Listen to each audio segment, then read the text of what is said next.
Si tu savais le don de Dieu. D'abord, bonsoir à tous et toutes. Il y a des visages connus. Et certains d'entre vous me connaissent à travers mon YouTube.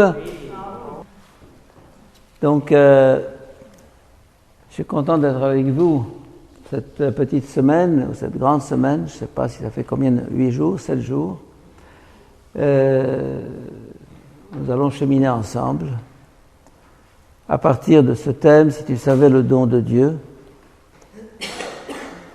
Ce soir, nous n'allons pas aborder directement le thème, nous allons commencer par une introduction sur la retraite en général. Quels sont celles et ceux qui ont déjà fait une retraite avant ça? Avec vous? Avec moi, oui, peut-être, oui. Mais en tout cas, pour entrer dans cette retraite, quelques instructions. Il est essentiel que vous ayez un crayon et du papier. C'est-à-dire que, ou un cahier, noter, écrire, fait partie de cette opération de transformation qui doit se faire dans une retraite. La différence entre une retraite ignatienne, selon saint Ignace, qu'on appelle les exercices spirituels, et une retraite où on se recueille, on prie, on médite, est énorme. Une retraite ignatienne est un itinéraire de transformation spirituelle, de changement intérieur, qui part d'un point qui aboutit à un autre point. C'est pas simplement se détendre devant Dieu, se calmer, rencontrer Dieu, c'est ça bien sûr, mais c'est une dynamique de transformation de soi-même. Donc, au point de départ de cette retraite, nous devons nous mettre dans une attitude de disponibilité totale. Fais de moi ce que tu voudras. D'abandon.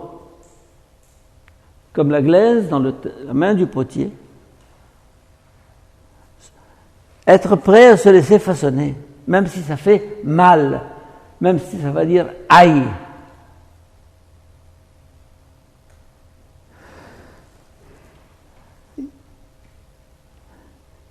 Car sans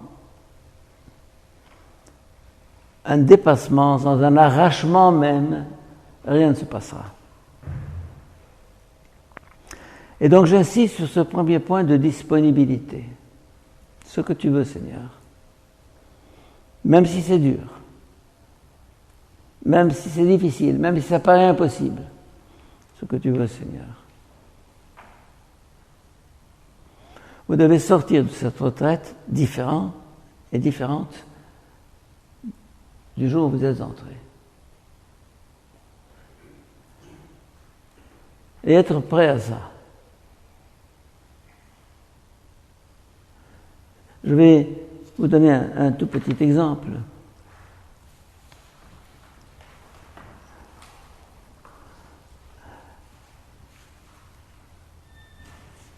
On m'a raconté autrefois un conte, une légende. Quelqu'un entre dans une grotte sombre, ténébreuse, et il tâte les parois, et tout à coup, il met la main sur un bout de rocher, saillant, tac, une porte s'ouvre. Une salle formidable, merveilleuse, des tapis, des lustres, un repas, que sais-je. Un monde de fées, un monde incroyable qui s'ouvre dans cette paroi rocheuse, au cœur de l'obscurité.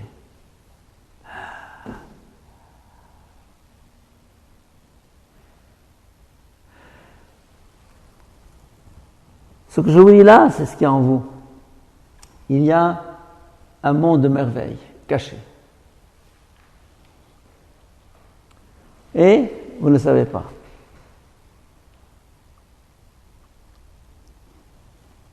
Vous le saurez quand vous aurez pressé ce déclic dans le rocher. Et presser ce déclic, c'est cette décision dont je vous parle tout de suite. Quelle sera-t-elle? Ça dépend de chacun et de chacune. Mais les merveilles qui se cachent derrière, on n'a pas idée.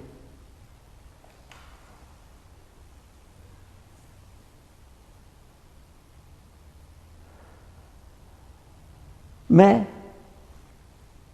quelquefois, on tourne autour du pot depuis des années.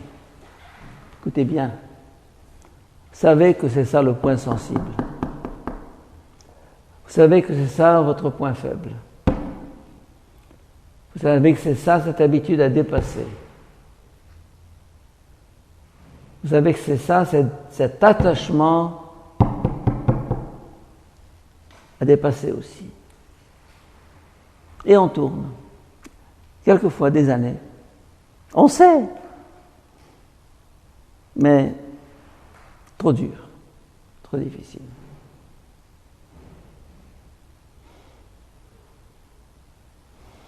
Comme quelqu'un qui a un problème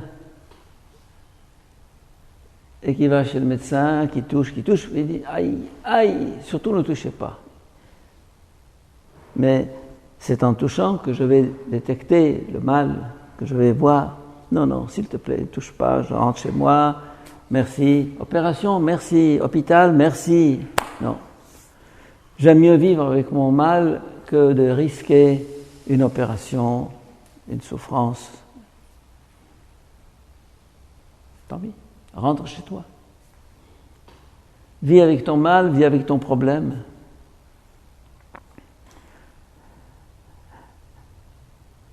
Et dans cette retraite, il s'agit de savoir où est le déclic, où est le point dans le rocher sur lequel je dois appuyer et qui va permettre le basculement, la porte qui va s'ouvrir. Si tu savais le nom de Dieu, si tu savais ce qui se cache derrière cette paroi rocheuse, on ne le sait pas. Et l'Évangile, justement, c'est ça. Il nous accule à,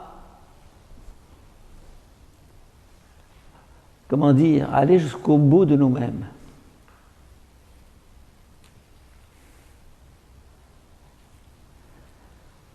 Au fond,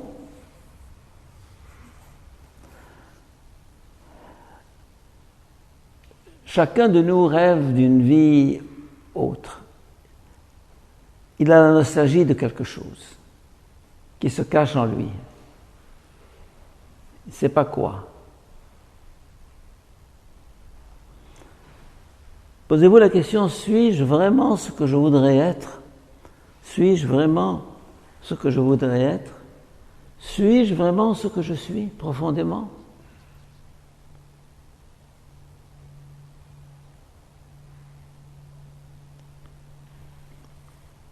Vous allez me dire, mais j'ai 40 ans, 50 ans, 60 ans, on ne change pas à 60 ans. Et à 84 ans, on change. Je ne sais pas qui a 84 ans ici dans la salle. Sinon moi. Eh bien, je change chaque jour. Je change chaque jour. Je m'aperçois qu'il n'est point d'âge pour changer.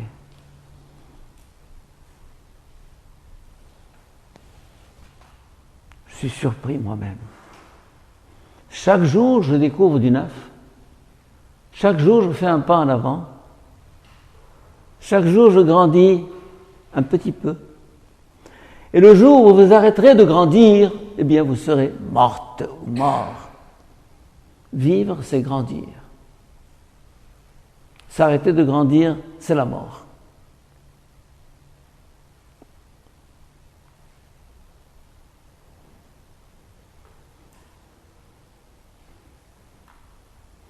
Et donc, Je vous invite à vous remettre en question. Vous allez me dire, pourquoi ? J'ai mon appartement, j'ai mon frigo plein, j'ai mes enfants qui ont grandi, j'ai mon travail ou bien j'ai ma retraite. Tout va bien, Madame la Marquise, tout va bien. Oui, peut-être que ça va trop bien, justement. Vous savez l'histoire des Hébreux en Égypte, tout allait très bien, mais ils étaient esclaves. Ils ne savaient pas qu'il y avait une terre promise quelque part. Ils ne savaient pas qu'il y avait autre chose.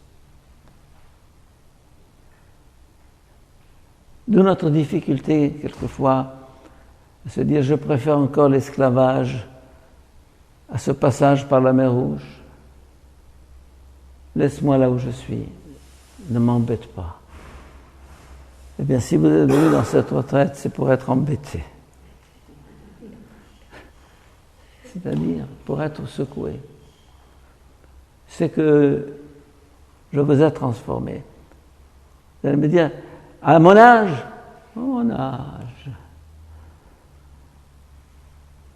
pensez à la vieille Sarah. Quel âge elle avait quand elle a eu son petit Isaac ? 90 ans passés. Et Abraham, 99. Un âge respectable. Et alors, quand Dieu lui a promis son fils, il a ri.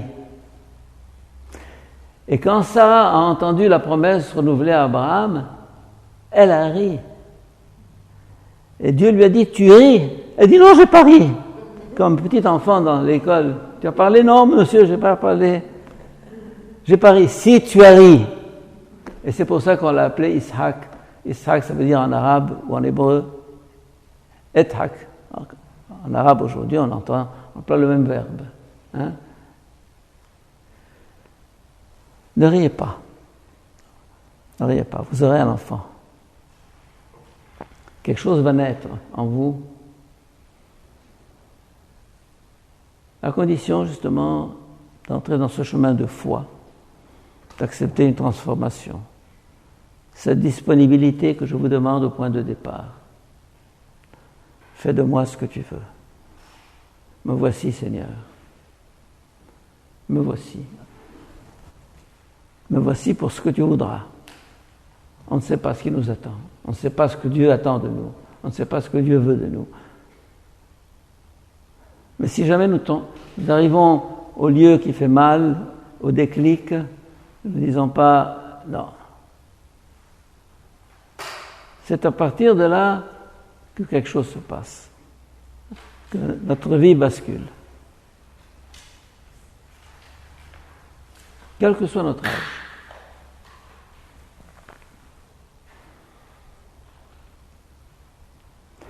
Il ne s'agit pas de faire table rase de votre passé. Votre passé est là, il vous habite.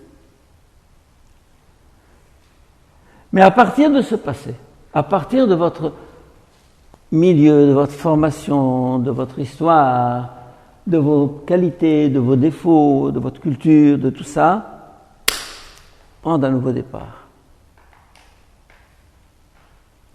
Prendre un nouveau départ. Et Dieu ne dit jamais où. Quand il a appelé Abraham, quitte ton pays, ta famille, la maison de ton père, et va dans le pays que je t'indiquerai. Ça veut dire dans le vague. Et quand Jésus appelle ses apôtres, il leur dit, viens, suis-moi. Ils ne lui ont pas dit, où? Suis-moi. Ça veut dire que quand on s'embarque là-dedans, on ne sait pas où on va.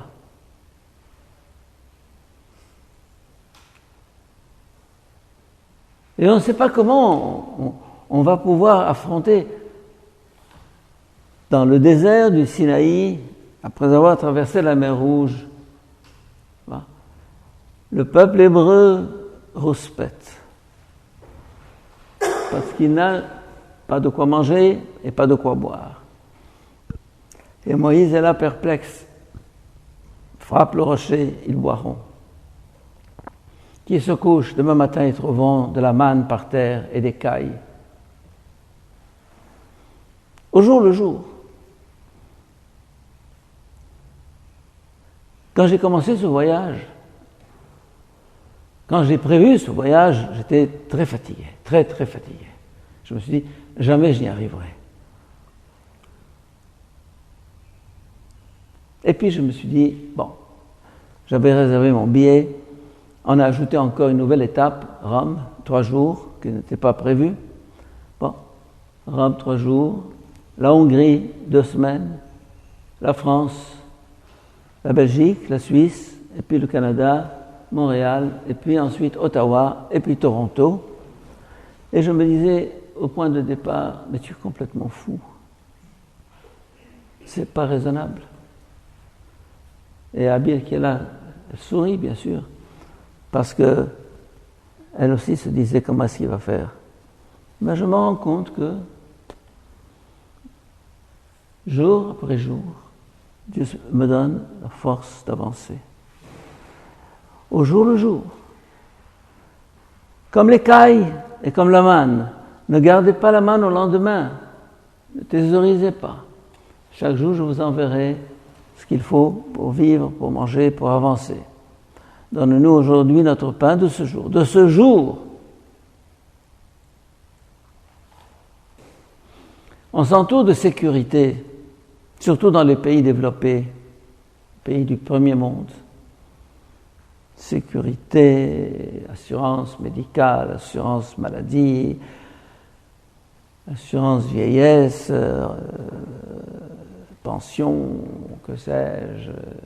C'est tellement assuré qu'il n'y a plus d'espace pour la fantaisie. Si vous voulez de la fantaisie, allez au Caire. Allez au Caire, vous aurez de la fantaisie, chaque instant. Pour traverser la rue, pour conduire.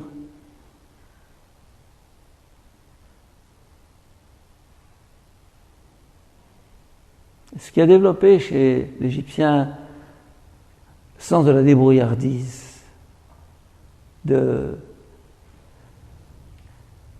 Je reviens à partir de ce que vous êtes. Ne vous croyez pas arriver. L'essentiel, c'est de ne pas se croire arriver.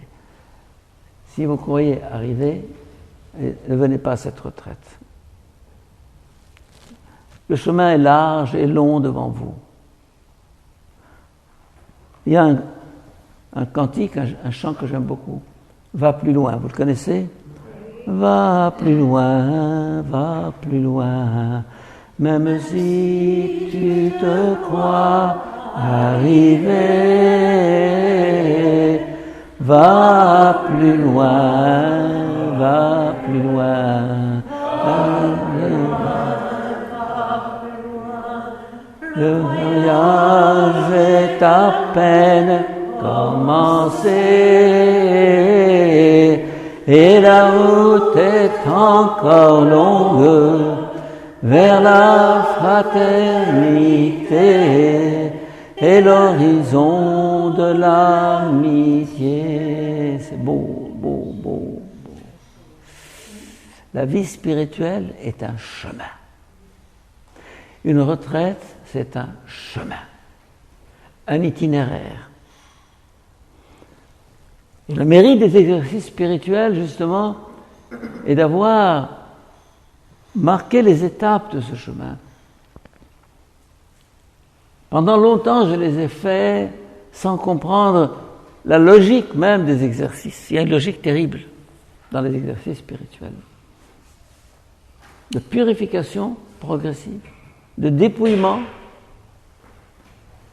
et de transformation.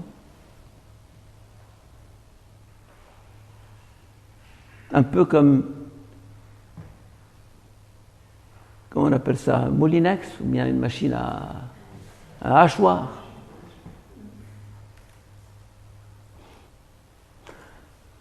Moi, j'ai toujours été éducateur dans ma vie. J'aime bien l'éducation. Et je recevais mes élèves à 12 ans. Pour 2 ans, je les lâchais à 14 ans. Ben, je vous garantis qu'au bout de 2 ans, ils étaient changés. J'avais ma méthode. Si j'ai le temps, un jour, je vous l'expliquerai. Mais ils étaient changés. Passés au Moulinex, à la machine. Et sommes-nous prêts à entrer dans cette dynamique de transformation, de changement, au besoin de conversion? Vous savez d'où vient le mot conversion? Vers, on va vers, convertere, on inverse la direction. On fait un demi-tour à 180 degrés.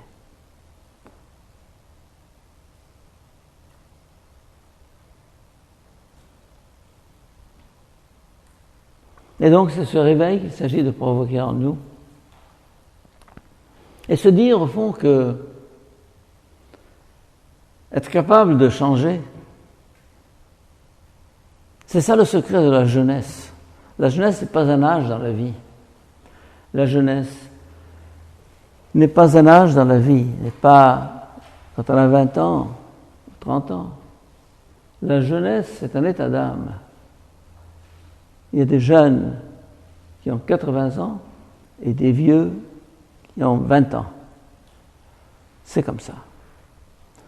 La jeunesse, c'est cette capacité de se remettre en question, de se changer, d'accepter, d'accueillir l'inattendu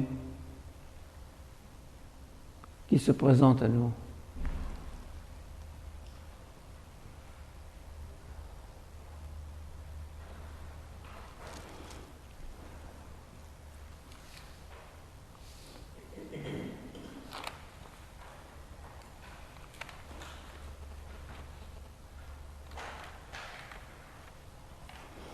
Je vous cite un petit texte de Paul Valéry qui exprime bien ce que je suis en train de vous dire.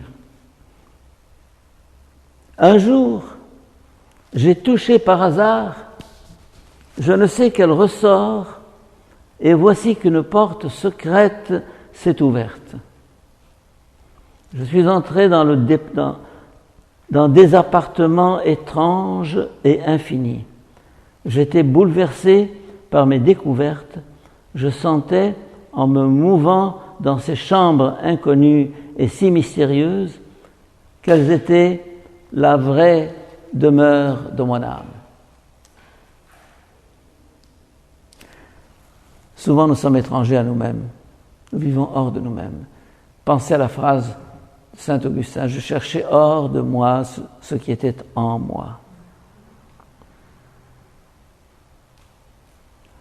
On cherche télévision, nouvelles, portables, découvertes, voyages, on court le monde. On découvre le monde, mais on ne s'est pas soi-même découvert. On a parcouru la planète, on a fait du tourisme, on a découvert toutes sortes de pays étranges et étrangers, mais on ne s'est pas découvert soi-même. Et on ne se découvre pas à partir de la psychologie, ou de la psychothérapie, ou de la psychanalyse, etc. On se découvre en avançant, en grandissant.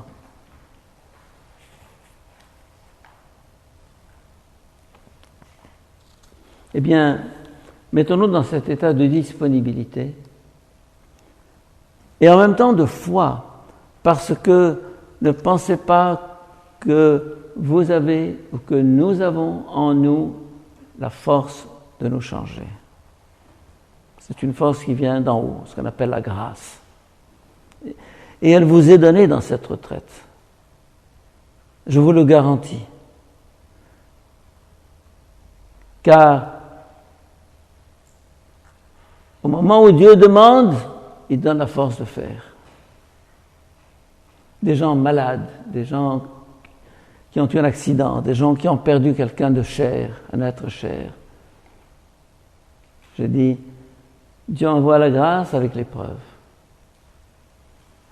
Dieu envoie la grâce à la mesure de l'épreuve. Dieu envoie la grâce à la mesure de ce qu'il demande. Car il ne peut pas demander ce qui est au-delà de mes moyens. Mais ce qu'il me demande, c'est au-delà de mes moyens. Donc il m'ajoute un supplément d'âme pour que je ce soit à ma mesure.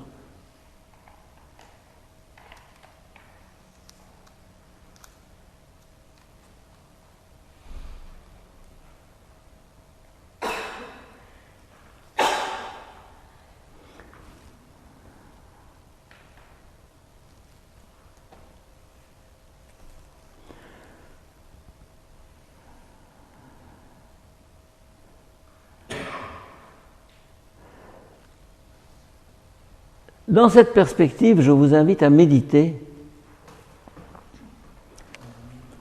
Mais écoutez l'histoire, vous la connaissez, peu importe que vous ayez une Bible ou non. Matthieu chapitre 13. Le semeur est sorti pour semer. Et le long du chemin, les graines tombent sur la route. Évidemment, ils se dessèchent, ils meurent, le soleil les brûle. Une autre partie des graines tombe sur un sol pierreux. Il y a bien de la terre entre les pierres, et les graines commencent à pousser entre les pierres, et puis le soleil vient, manque de terreau, et là encore, la graine meurt. Troisième catégorie, la graine qui tombe dans des buissons, dans des ronces. Et elle pousse, et les ronces sont là.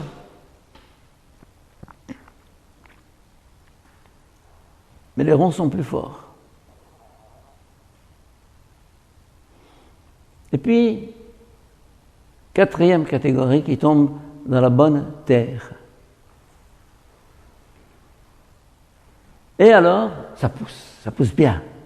Mais il y en a qui donnent du 30 pour 1, d'autres du 60 pour 1, et d'autres du 100 pour 1. Et Jésus ajoute que celui qui a des oreilles pour entendre, qu'il entende. Nous allons reprendre ça. Le sol de la route, c'est l'âme bloquée, fermée, imperméable. Je sais tout. Il ne va pas m'apprendre.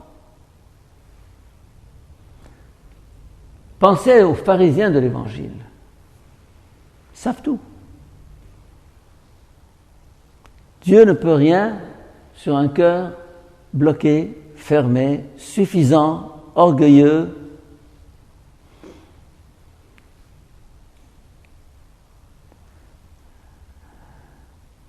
Il y a des gens, quelquefois, avec lesquels je parle, et je sens qu'au point de départ, c'est le blocage total. Ils entendent, ils ne comprennent pas. Et ils ne veulent pas comprendre.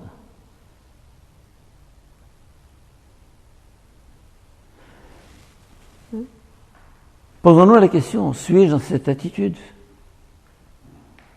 Ou bien suis-je perméable? Suis-je accueillant? C'est une autre manière de dire, suis-je disponible à une transformation? Deuxième catégorie,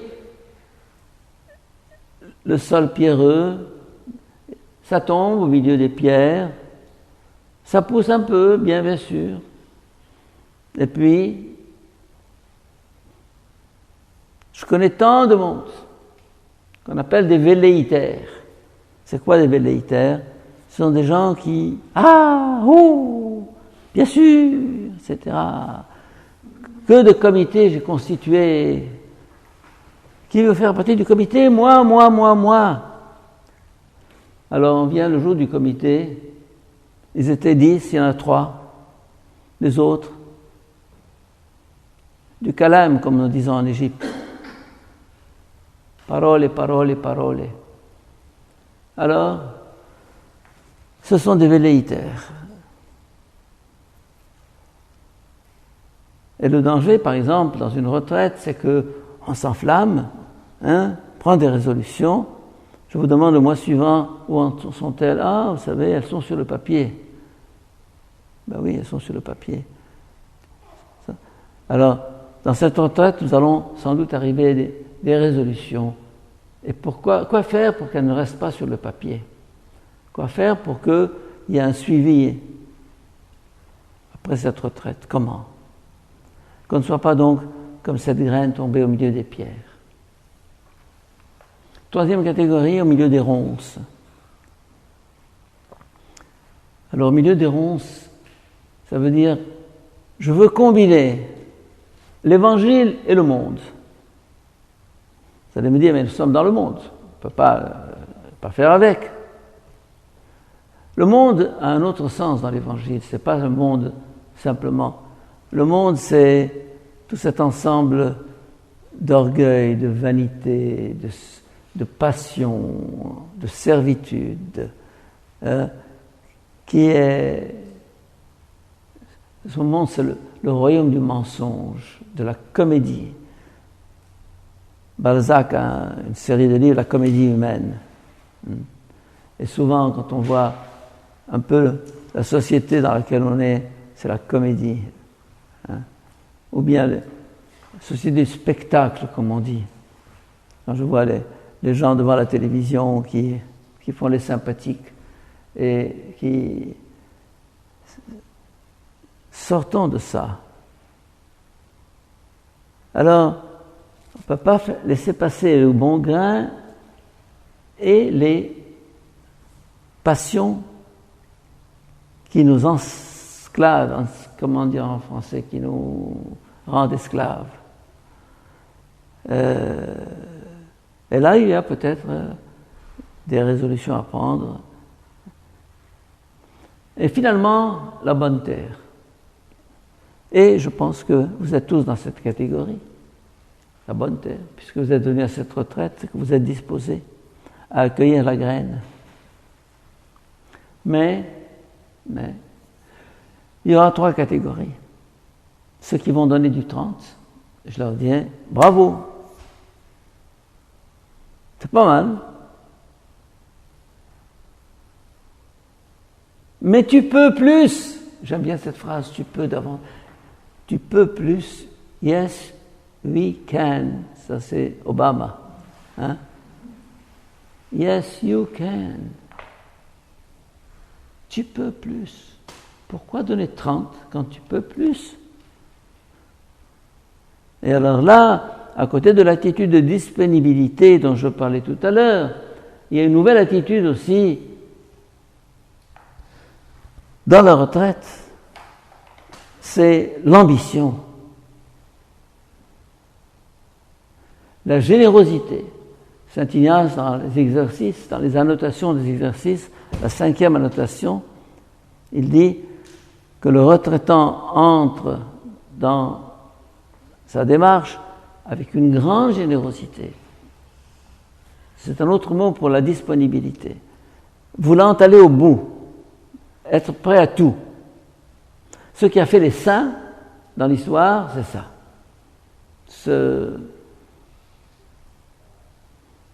C'est tout ou rien. Alors 30, oui, je peux donner 30. Ce sont de bonnes vies chrétiennes, honnêtes, correctes.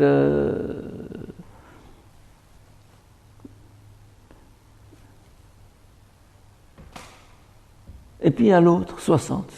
Ah, ceux qui veulent plus. C'est ce que Saint Ignace appelle le magis, M-A-G-I-S, qui est un mot latin, qui veut dire plus.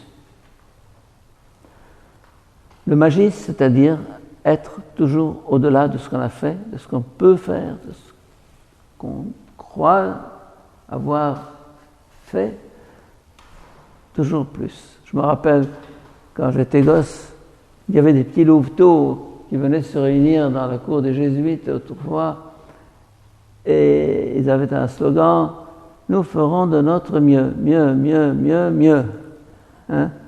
C'était la spiritualité jésuite au niveau des louveteaux. Je ne sais pas si ça existe ici. Oui? Avec cette même... non, pas la même. Nous ferons de notre mieux, mieux, mieux, mieux, mieux. Des petits bouts de chou de 8 ans. Eh bien, pour moi, c'est ça. Ambition. Voir grand, voir loin, ne pas se contenter Pourquoi donner 30 quand tu peux donner 60? Mais je donne 30 et Dieu n'est pas fâché. Il n'est pas fâché, oui, bien sûr. Mais il est triste. C'est comme un élève qui peut beaucoup plus que ce qu'il donne. Je lui dis, mais il me dit, mais j'ai eu un 15 sur 20, qu'est-ce que vous voulez de plus? Tu peux avoir 16, tu peux avoir 17, tu peux avoir 18. Oh ben écoute, on va me casser la tête. Eh bien non. Comme disait Peggy, les bonnes gens ne mouillent pas à la grâce. Il a cette phrase-là, les bonnes gens, des gens, braves gens, ne mouillent pas à la grâce. Ça veut dire qu'ils sont contents d'eux-mêmes, satisfaits. Ils n'ont pas tué, ils n'ont pas volé, ils n'ont pas trahi leur conjoint, ils n'ont pas... Hein, ils vivent, ils prient, etc. Ils vont à la messe le dimanche, ils se croient en règle. En règle. En règle. Dans l'Évangile, il n'y a pas de règle. Quand on pense être en règle, hein, ça veut dire qu'on a limité son horizon en étant en règle. Dans le Coran, on peut être en règle. Dans la Torah, on peut être en règle. Mais dans l'Évangile, on ne peut pas être en règle. Parce qu'il n'y a pas de règle. L'Évangile est une invitation à avancer, à grandir, à cheminer. Va plus loin, même si tu te crois déjà arrivé, car la route est encore longue. C'est ça qui est passionnant dans la vie spirituelle, dans la vie tout court. C'est passionnant. Je ne suis jamais au bout. Ça me stimule. Il y a un livre du Père Carré, un dominicain, intitulé « Chaque jour je commence ». J'aime beaucoup ça. Chaque jour je commence. Vous commencez votre vie tous les matins, hein, en sortant du lit, je commence ma vie. Pas seulement je commence ma journée, je commence ma vie. C'est incroyable qu'est-ce que ça peut être comme dynamisme, source de dynamisme.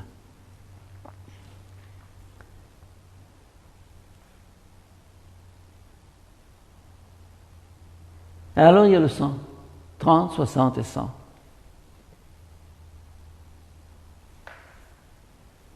Viser le maximum, maximiser ma vie, aller jusqu'au bout de moi-même.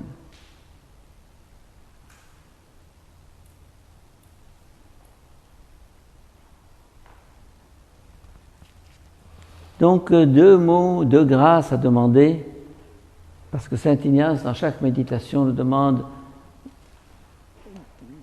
de demander à Dieu la grâce, telle grâce. Eh bien, la grâce a demandé disponibilité et générosité. Et les deux vont ensemble. Être comme une page blanche en lui disant « écris ce que tu veux ». Écris ce que tu veux. Un dernier point avant de vous laisser,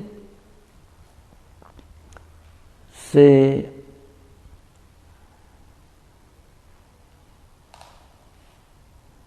le silence.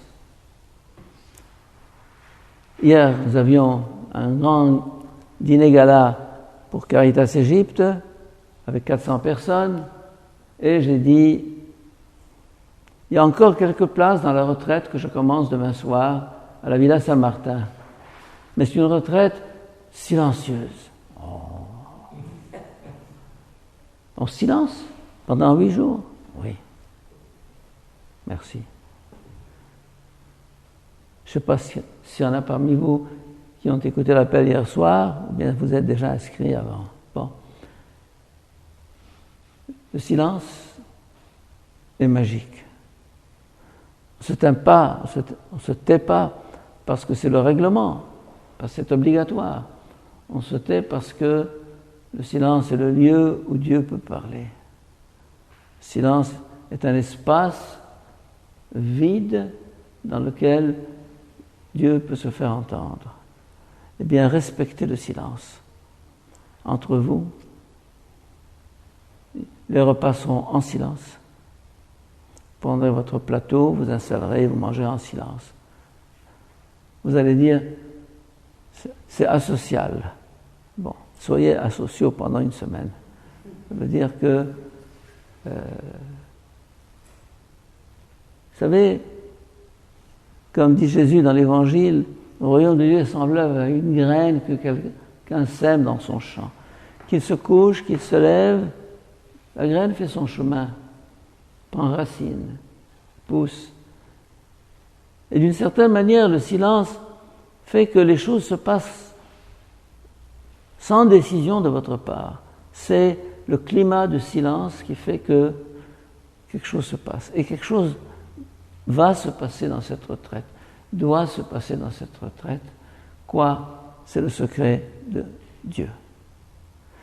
Nous allons entrer maintenant dans cette semaine de silence. Je vous encourage à prendre des notes, quelques mots sur les notes. Quand vous m'entendez, vous pouvez noter les points forts qui vous ont marqué. Un mot, 2 mots, une phrase. Pourquoi? Pour y revenir ensuite dans la méditation. Car il y a 4 méditations par jour. C'est-à-dire que le matin, dans la matinée, l'après-midi, le soir, normalement, dans ces retraites-là, il y a 4 fois 1 heure de méditation qu'on prend avec soi-même. Et méditer, c'est donc reprendre des idées qu'on a notées, mais pour les laisser s'enraciner en nous, pour les goûter en nous. Je reviendrai là-dessus demain. Et le silence, c'est ce climat indispensable pour que la graine puisse s'enraciner, germer, pousser.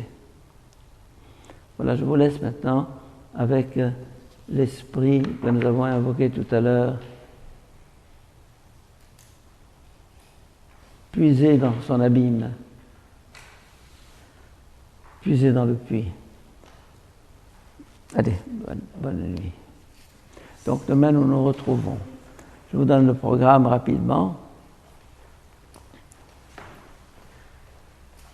Le lever à l'heure que vous voulez.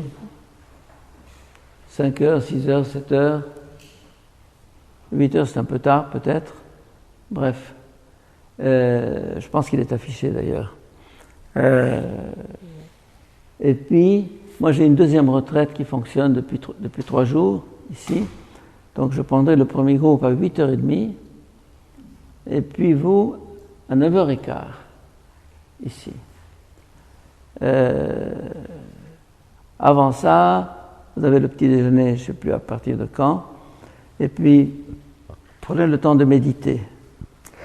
Reprenez cet évangile, reprenez les idées que vous avez pu noter, et demain, tous ceux qui n'ont pas de quoi écrire apportent cahier, crayon, parce que c'est important. Ça retient l'attention, ça fixe l'attention, et ça permet à certaines idées qu'on a captées comme ça au passage, d'y revenir en profondeur, de les reprendre dans la méditation. Ensuite, il y a, puisque je parle d'écrire, après la méditation, pendant la méditation, n'écrivez rien. Laissez l'esprit flotter et laissez l'esprit agir en vous. Après la méditation, 1 heure pleine, prenez votre cahier et écrivez. Écrivez ce qui est né en vous pendant la méditation, tout ce qui a pu germer, toute idée nouvelle, tout sentiment nouveau. Mais ça, pas simplement dans l'abstrait, mais dans le concret de votre vie. Parce que une retraite, c'est le moment où les idées dialoguent avec votre existence concrète. Telle idée, notez pas simplement comme idée. Dites, ah oui, je me rends compte que ce point me touche parce qu'il y a ce point-là dans ma vie qui fait problème. Et là, je vais le noter. Notez ça pour vous. Vous n'allez pas publier ça aux éditions Mediapol. C'est pour vous tout seul, et écrivez. Combien? 2 lignes, 2 pages, 20 pages, ce qui vient. En général, quand on se met à écrire, on dit je n'ai rien à écrire, je vais écrire 2 mots. Puis 2 mots, on s'aperçoit qu'on a fait ni la page. Et puis on continue.